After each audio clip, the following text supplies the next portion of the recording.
Olivier Faure, vous êtes à Kiev, bonsoir. Bonsoir.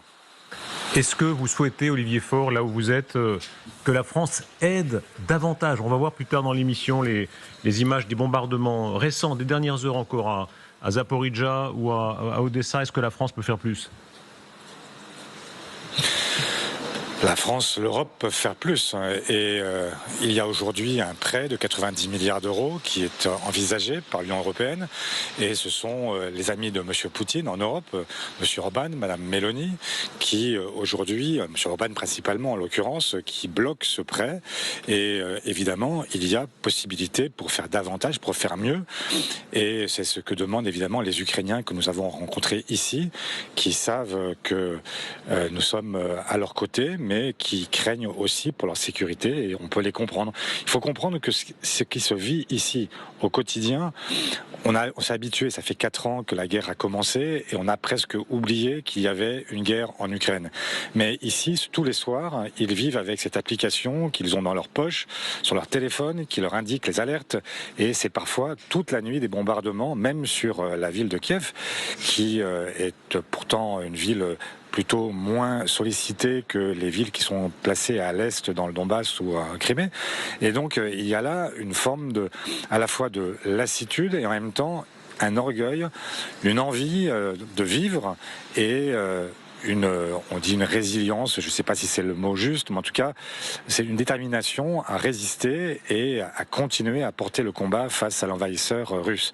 Mais ce que j'observe aussi, c'est que malheureusement, en Europe et singulièrement en France, j'ai vu le sondage qui est paru dimanche dernier et qui fait apparaître pour la première fois une baisse de soutien, et je le regrette parce que ce qui se passe ici, ce n'est pas simplement la défense de frontières, c'est la défense de valeurs démocratiques, les droits humains, une façon de vivre, et cette façon-là, c'est la nôtre. Et ce qu'ils défendent, ce n'est pas simplement leur intégrité territoriale, c'est aussi ce que nous avons en commun avec eux. Et ce drapeau européen qui est si souvent conspué en France, malheureusement par les souverainistes, eh bien ici, il est en fait le drapeau de l'espoir, le drapeau de la liberté, et c'est ce drapeau-là qu'il faut défendre. Olivier Faure, si le Parlement doit voter, après 4 mois par exemple, si des troupes françaises sont envoyées au sol en Ukraine pour réassurance après un cessez-le-feu, est-ce que vous voterez en faveur de ces troupes? Bien sûr.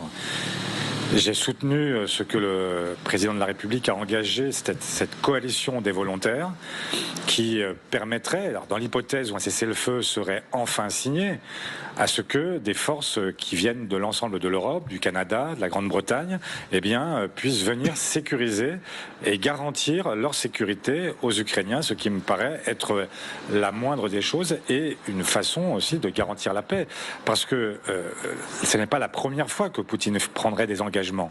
Il l'a fait après le mémorandum de Budapest, il l'a fait.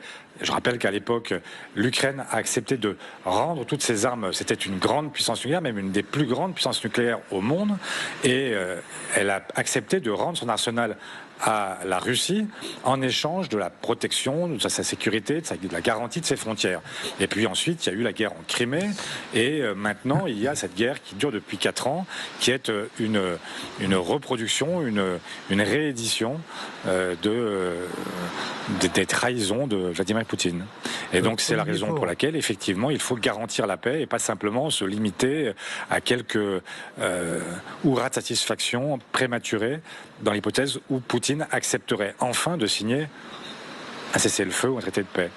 Les gauches sont à Kiev, mais elles ne sont pas tout à fait du même avis. Elles sont même divisées. Monsieur Glucksmann, vous savez qu'il a une vision très différente de celle de LFI. Lui dit la situation actuelle avec Jean-Luc Mélenchon, qui a tort ou a raison, dit on ne fera pas la guerre aux Russes, a une position beaucoup moins allante face à la Russie. Monsieur Glucksmann dit il faut couper les ponts avec LFI. Le pensez-vous? Écoutez, Darius Rochebin, franchement, on est là en pleine guerre en Ukraine et je ne veux pas rentrer dans ces polémiques. Chacun connaît nos divergences, elles sont profondes, notamment sur les questions européennes et internationales.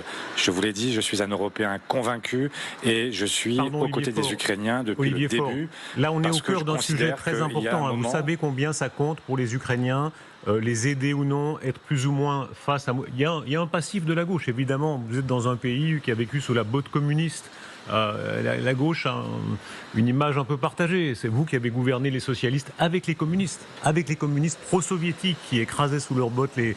Donc il faut clarifier. Aujourd'hui, est-ce que vous vous distinguez complètement de la position de LFI concernant l'Ukraine?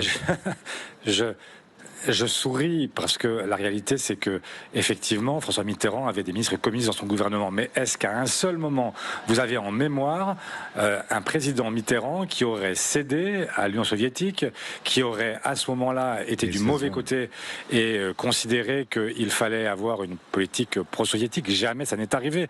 Et donc arrêtons de nous faire peur avec rien. Il y a un moment où il faut quand même regarder les menaces telles qu'elles existent. Il y a une menace qui est une menace aujourd'hui, une menace russe en Ukraine. Il y a aujourd'hui en France une menace des soutiens, des proxys de Poutine que sont les agents de l'extrême droite. Je pense là à Marine Le Pen, à Jordan Bardella, à Sarah Knafo, Éric Zemmour. Je rappelle que Éric Zemmour évoquait le fait qu'il fallait un Poutine en France. Et vous me parlez de LFI. Vous parlez des proxys, si vous permettez, si vous parlez des proxys, Monsieur Lecornu, dans cette même émission, traiter de proxy, à tort ou à raison, certains estiment que c'est de la diffamation, mais traiter de proxy à la fois LFI et le RN. Le pensez-vous? Non, je ne le pense pas. Je pense que Jean-Luc Mélenchon s'est beaucoup trompé sur la Russie de Poutine. Il s'est beaucoup trompé sur son absence de volonté de s'engager dans une guerre avec l'Ukraine. Quelques jours encore avant que la guerre ne démarre, il était de ceux qui prétendaient que jamais la Russie n'envahirait l'Ukraine. Il a été démenti par les faits. Mais depuis, je n'ai pas le souvenir qu'il ait lui-même considéré qu'il y avait agresseurs et agressés sur le même plan. Je rappelle que pour le programme du nouveau Front Populaire que nous avons signé ensemble, nous lui avons fait signer noir sur blanc le fait qu'il y avait un agresseur, la Russie, un agressé, qui était l'Ukraine. Donc ça ne veut pas dire que je sois d'accord avec lui. Je vois bien que la tentation pacifiste parfois l'emporte sur tout le reste, mais je ne veux pas non plus mettre un trait égal entre d'un côté la gauche radicale qui peut se tromper dans son campisme, mais qui n'est pas la même menace aujourd'hui que l'extrême droite qui est aux portes du pouvoir et qui malheureusement se considère comme rappelez-vous de Marine Le Pen allant chercher l'onction de Vladimir Poutine puis allant chercher l'onction de Trump. Dans les deux cas, elle s'est toujours comportée comme celle qu'elle est, c'est-à-dire une femme d'extrême droite qui plébiscite les régimes autoritaires et qui n'a pas beaucoup de compassion pour les peuples qui luttent pour leur liberté. Au total, tout ce qui s'est passé ces derniers jours, ces différences sur l'Ukraine, l'affaire Quentin Derenque, le fait que des gens de la jeune garde aient été de cette façon impliqués, au total, est-ce que ça vous fait revoir ce soir votre lien avec LFI ou pas du tout? Mais de quel lien parlez-vous? Vous avez je ne sais pas de quoi vous parlez parce que vous quand avez fait j'ai front besoin, commun, Olivier Faure, vous avez fait front commun contre le RN, c'est un lien. Face à l'extrême droite, c'est vrai. C'est vrai, oui, mais enfin, vous pourrez aussi noter que quand il a fallu négocier, y compris qu'un gouvernement qui n'est pas le mien, qui est un gouvernement de droite, et qu'il fallait le faire parce qu'il fallait donner un budget à la France, je l'ai fait sans l'ombre d'une hésitation. C'est vous dire à quel point, en fait, le lien dont vous me parlez est un lien qui existe face à l'extrême droite, mais qui ne nous soumet pas aux insoumis et qui ne nous classe pas parmi celles et ceux qui aujourd'hui se rangent du côté de la gauche radicale. Je suis parfaitement sur mes deux jambes, je sais où je vais, je sais pourquoi je le fais et je n'ai besoin de personne pour me guider. Et donc cette polémique qui dure maintenant depuis plus d'une semaine sur Quentin Derenque alors même que la justice n'a pas été rendue, moi ce que je sais c'est que ce que je défends ici par exemple en Ukraine, c'est l'état de droit. L'état de droit c'est accepter l'idée qu'on ne se rend pas justice soi-même, ce qui condamne la violence en politique, mais ce qui condamne aussi ceux qui préjugent dans les médias, qui font comme s'ils avaient déjà le résultat de l'enquête, comme s'ils savaient exactement quelles étaient les implications de chacun.